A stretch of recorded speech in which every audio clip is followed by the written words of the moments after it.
Shivaya Gurave Nama, Shri Matre Nama, Namo Narayanaya. By bowing down to the cosmic parents, Divine Mother, Father of the Universe, Parampita Parameshwara, Ma Lalita Tripura Sundari, and the Kanchi Paramacharya, Sringeri Jagadguru and Adi Shankaracharya, let's begin today's class. So, we are doing the episode 2 of Vishnu Sahasranamam. Today we are going to learn about the shloka-2 in Vishnu Sahasranamam. So, the shloka-2 in Vishnu Sahasranamam is especially very beneficial for people who are under the leadership of Ashwini nakshatram second paadam. So this is also beneficial for people who are not under Ashwini nakshatram. I'll explain how it is beneficial in both the cases. Now, those who belong to Ashwini nakshatram second paadam. So this is the video that you need in your life. This is a one-stop solution for all your problems. And this mantra that we are going to discuss is going to be an excellent manifestation, your personal manifestation mantra, your personal healing mantra. And this mantra can be used to get rid of all kinds of problems, all kinds of astrological doshas like Rahu Ketu dosha, Shani dosha, or if any planet is not placed properly in your horoscope, if you have health issues or if you have psychological issues or whatever your issue is. If you belong to Ashwini Nakshatram, second Padam, then this is the mantra for you. So I'll come to the point how to use it. Before that, so if you're not belonging to Ashwini Nakshatra, second Padam, then how should you use it?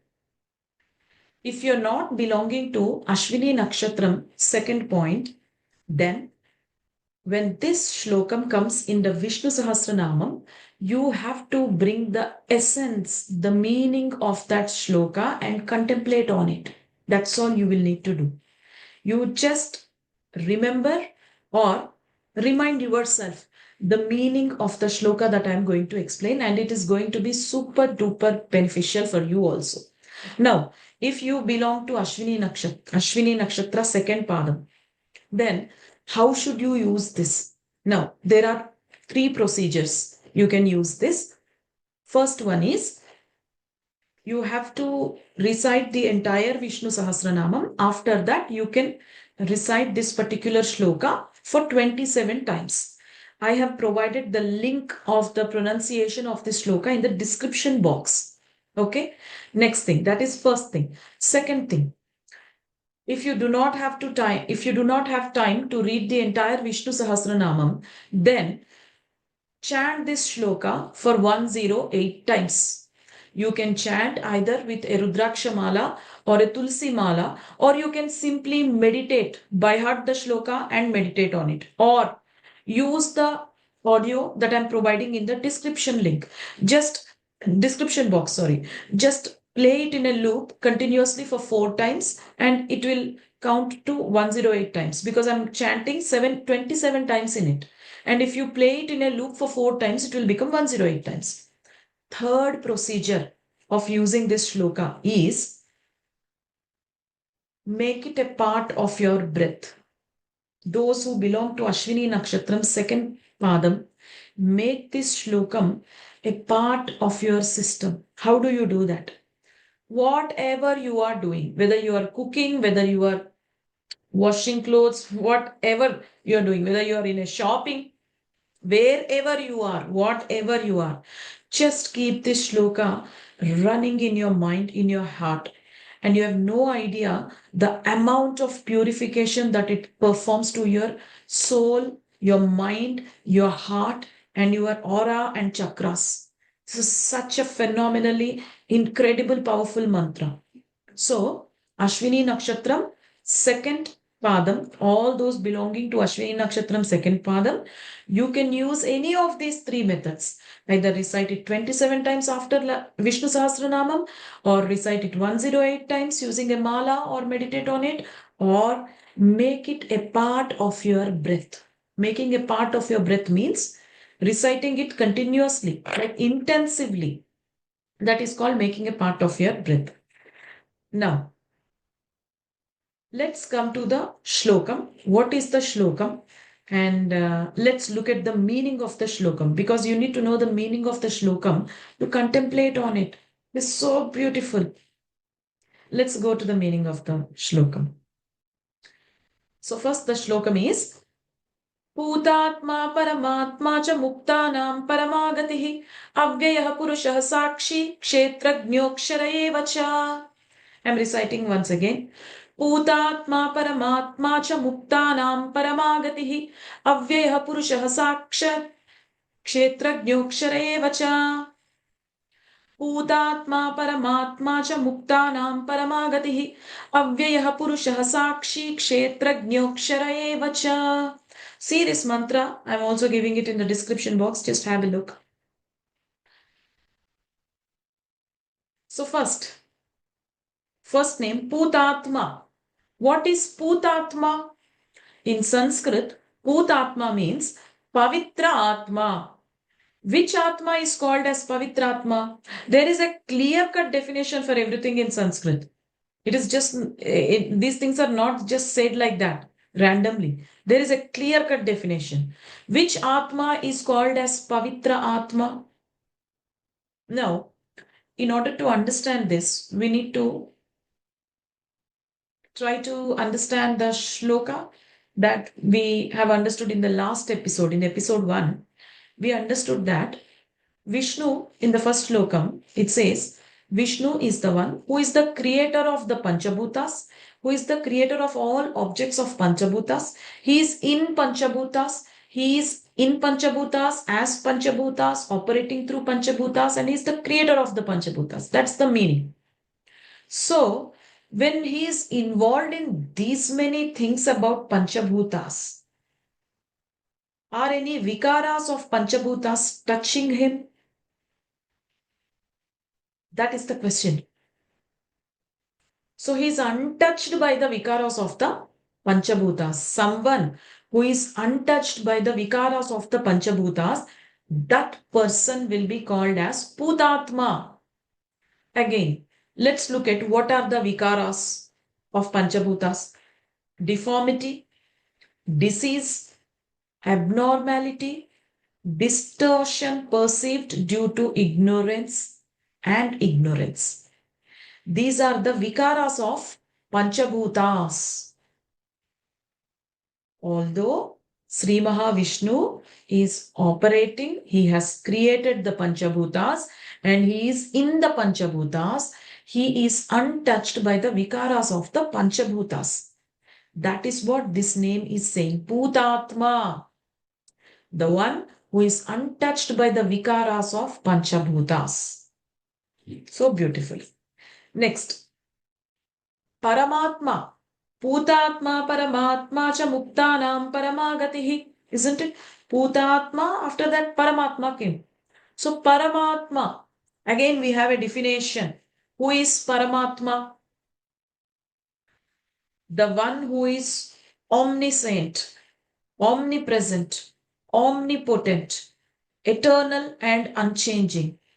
That means the one who knows everything, the one who can see everything, the one who can be present at any time, or the one who is present at all the times, or the one who can be present at multiple locations at the same time. You all remember the Krishna Leela story, isn't it? How Sri Krishna, at the same time he was with many gopikas. That is one of the signals that Bhagavatam is giving, that Sri Krishna is Paramatma. That is one of the definitions of Paramatma. See, when we read the scriptures, everywhere there are signals. Who is Paramatma? Who is not? What is dharma? What is adharma? If you understand the definitions of all these things and you look at the behavior portrayed by each character in the Purana, you yourself will know who is dharmic, who is adharmic. So this is about Paramatma. And there are another qualities of Paramatma. Paramatma is Gunatita. What are gunas? Gunatita means who is beyond gunas. What are gunas? There are three gunas. Sattva, Rajas, Tamoguna. Sattva means peace, harmony. Rajas means passion, activity, alertness. Tamas means inertia, laziness, that is tamas. So, the one who is beyond these three gunas is called Paramatma. So, the one who is beyond these three gunas is always focused, he is centered, he is balanced, steady, regardless of his external circumstances or internal tendencies. That person is called Paramatma. That being is called Paramatma, who exhibits these characteristics. Next, another definition of Paramatma is the one who is Avasthatita.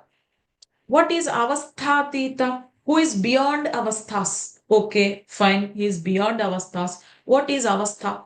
There are three Avasthas: Jagrat, Swapna, Sushuptya. Okay, Sushupti, sorry. Jagrat is wakeful state. Swapna, dream state. Sushupti, deep sleep state. So, the one who is not, who is beyond these three states and who is not in these three states will be in Turiya state. What is Turiya state? Turiya state is a state of pure awareness. It is a state where there is no room for non-duality. It is a state where there is no limitation of ordinary consciousness. It is a place of superlative consciousness, super consciousness. That is called Turiya state. Turiya state. Turiya avastha.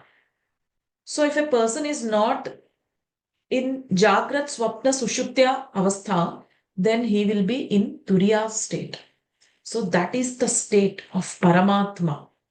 And the Vishnu Bhagavana is being called Paramatma because he is exhibiting all these qualities. Gunatita, Avasthatita, he is everywhere. He is all pervading, present everywhere, seeing everywhere. And he is also Rupatita.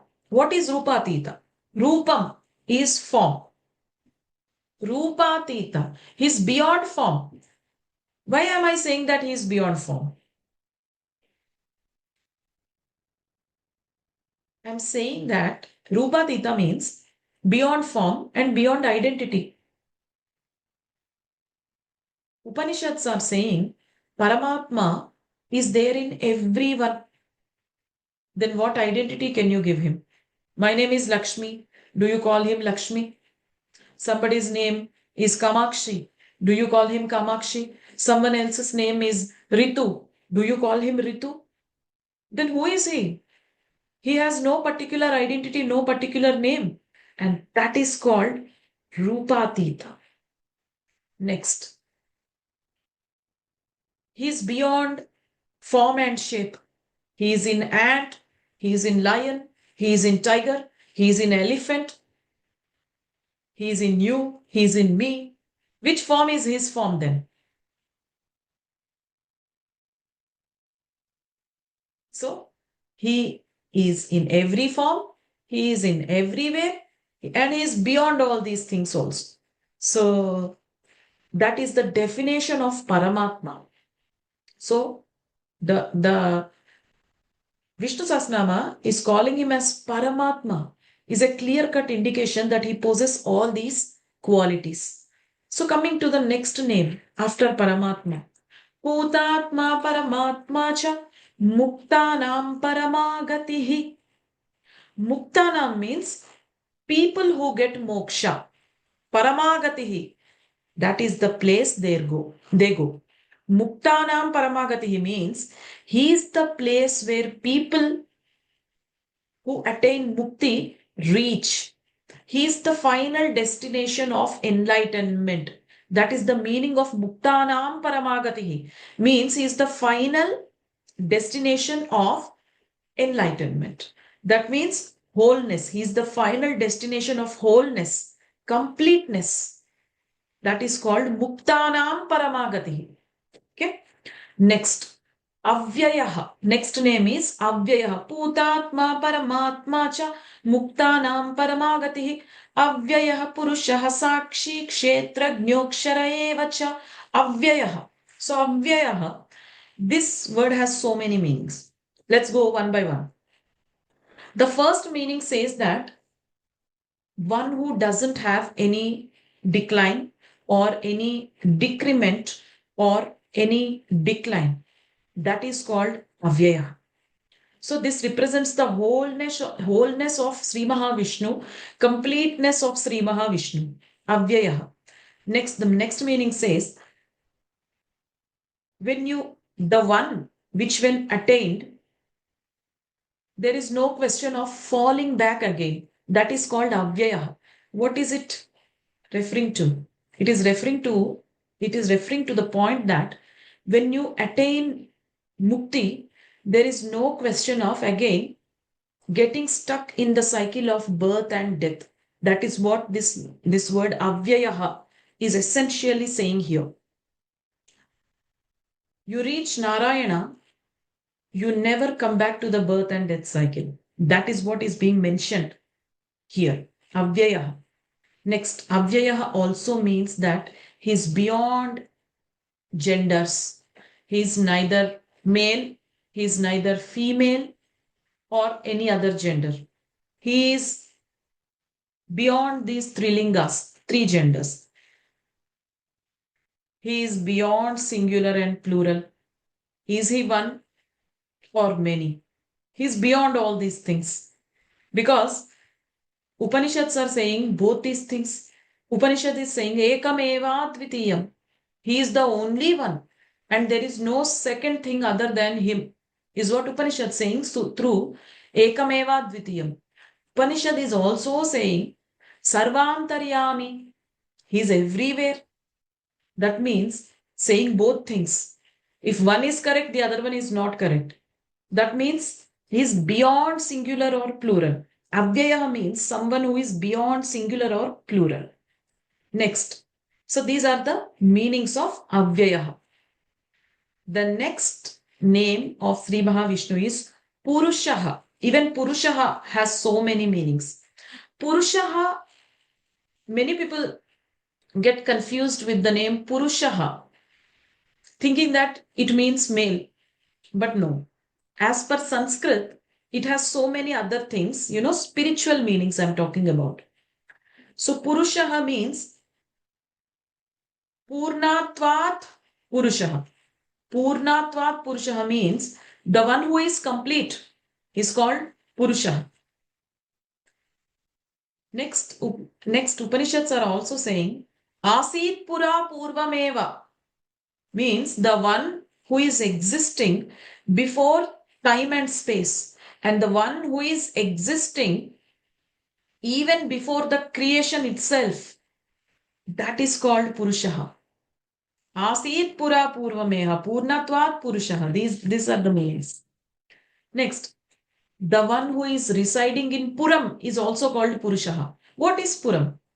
Puram is the consciousness that is present in each one of us. That is called Puram. That means he is present in the consciousness of each one of us. Puram also has one more beautiful meaning actually.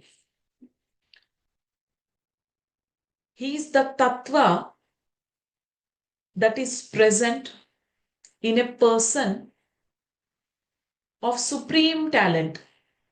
For example, I'll give you an example. Sun is the brightest planet we know. So the hotness and the brightness in the sun is of supreme quality.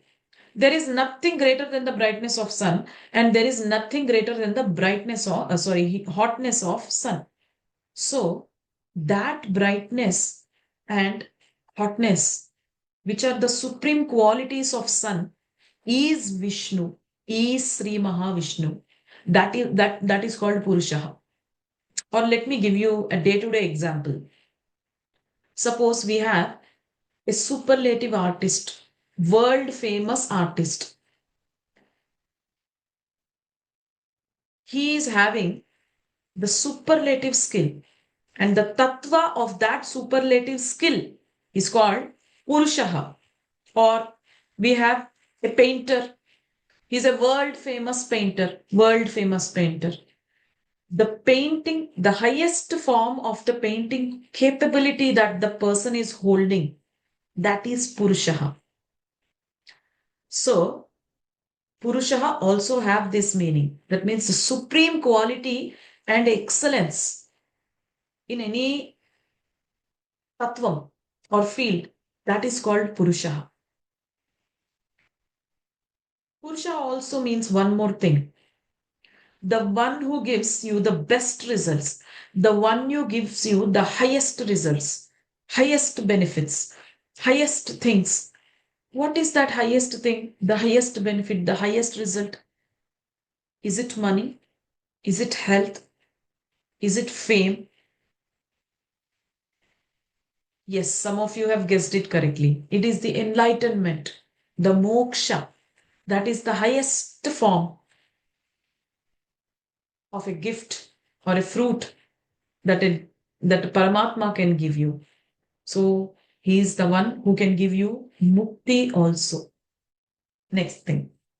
Sakshi. The next word after Purusha is Sakshi. What is Sakshi?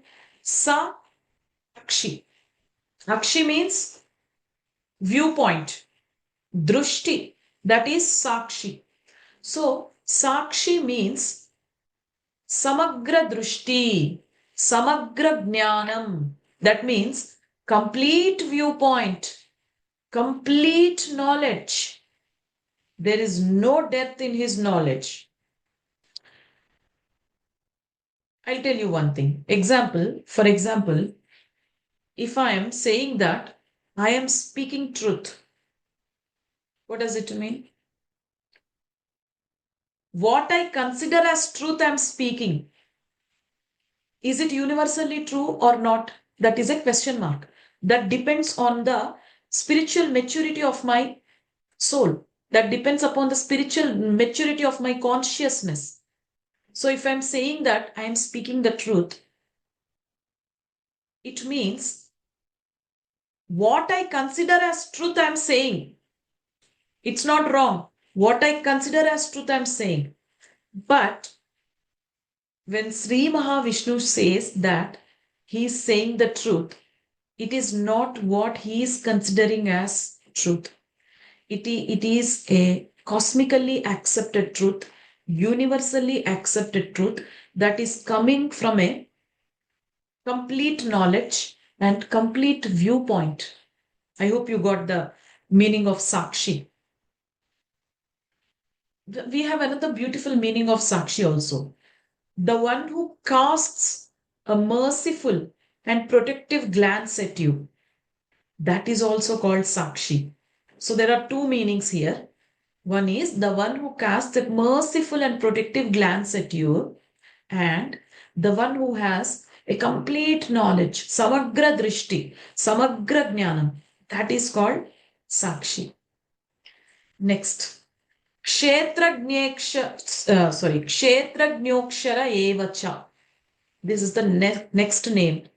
This is the last name actually in the second shloka. Kshetrajnokshara evacha. We need to divide this. Kshetrajnokshara. You need to understand that while you are pronouncing, you have to pronounce it as Kshetrajnokshara, not Kshetragyokshara. It is not Kshetragyokshara. Gyo, not Gyo. It is Gnyo. It is not Gyo, Gyo. It is Gnyo, Gnyo. There is Na under G. Okay? Kshetrajnokshara. That is how it needs to be pronounced. So, Kshetrajnokshara. What is Kshetra? Kshetra is field or land where crops are grown. Kshetrajna means the one who is the head of that field, probably a landlord. Kshetrajnokshara, the landlord who is the head of a land and who is imperishable. That is called Kshetrajnokshara. The landlord who is overseeing the land. He is the head of the land and he is never perishable, imperishable. That is called as Kshetrajnokshara. Who can that be? That is none other than Sri Mahavishnu, Lord Narayana. Now, you might ask me, you might be thinking, what is this land? What is that landlord? What is that all this? Let me come to that. Shankara Bhagavat Padacharya, Adi Shankaracharya Bhagavan, he explained beautifully. He's saying, the field or land we are talking here is our body or our system. Now, what do you do? Let's do a small comparison between this Kshetrajnokshara word between the land and our body. Land is there. I'm saying land is your body. The seeds that you sow in the land are your papa karma and punya karma, means righteous deeds and immoral or unethical deeds. They are the bijam. They are the seeds that you sow in your land. The crop is the sukha dukha, means the happy moments and the sad moments are the crops. Now you understand? Land, whatever you sow, you reap. In this land, if you are sowing punya, the crop will be sukham, happiness. If you are sowing papa, the crop will be dukkham. So that's what Kshetrajnokshara means here. So all these words, these are not words, sorry. Every name, I would say, is a mantra in Vishnu Sahasranamam. Very, very powerful mantras these are. And when you internalize those meanings and try to bring these meanings while you are, bring these meanings into your consciousness or remember these meanings while you are reciting Vishnu Sahasranama, that creates a tremendous sense of bhava towards Lord Vishnu. And your entire recitation becomes like a mahayagya. It becomes like a mahayagnya. Homam, it becomes like a homam. It becomes like a manasa homam. Your entire recitation turns into a very powerful one. That's why I always say, don't read Vishnu Sahasranamam or Lalita Sahasranamam or some mantras, chants, as if you're reading some newspaper. Tuck, tuck, tuck, tuck, tuck, tuck, tuck, tuck. Don't read like that. Take your time. It's okay. Take your time and read it while remembering the meaning behind each name. Like when you say, don't read like Vishwam Vishnu Vashatkara Bhuta Bhavya Bhavat Prabhu Bhuta. Don't do that. Read it beautifully, like you mean it. Read it like you offer yourself to the Bhagavan, Narayana, like you completely believe in Lord Narayana.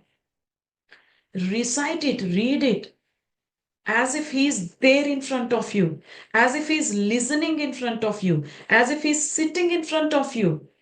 Read it like that and just see the magic. When you read it like that, I guarantee you will see the results very, very, very, very soon. It will not even take 3 months or 2 months. Very soon you will see. Because it is my personal experience and the experience of thousands of my students and my family members. So powerful, so beautiful. Write down somewhere all these meanings and, internalize them. Remember them while reciting the Vishnu Sahasranamam. Such a phenomenally beautiful Sahasranamam this is. Now, after Kshetrajnokshara, we have last word, Evacha. Evacha means it's like a declaration. It's like a confirmation, like that's all. Evacha means that's all. It's like a declaration. It's like a final statement. So let's read the entire shlokam once again. Bhutatma paramatma cha muktanam paramagatihi avyayah purushah sakshi kshetrajnokshara eva cha. So this is the second episode of Vishnu Sahasranamam meanings. This is shloka-2. I hope you write down the meanings, understand the meanings, and bring them into your consciousness while reciting the Vishnu Sahasranamam. See the magic. And after seeing the magic, do not forget to email me or text me to let me know. Because I got so many thousands of testimonials about this wonderful Vishnu Sahasranamam. And I can't wait to share with you all. I will share with you all very soon about all those. Bless you all. Thank you very much, and may God bless you all. Thank you. Shri Matre Namah, Shivaya Gurave Namah, Namo Narayanaya.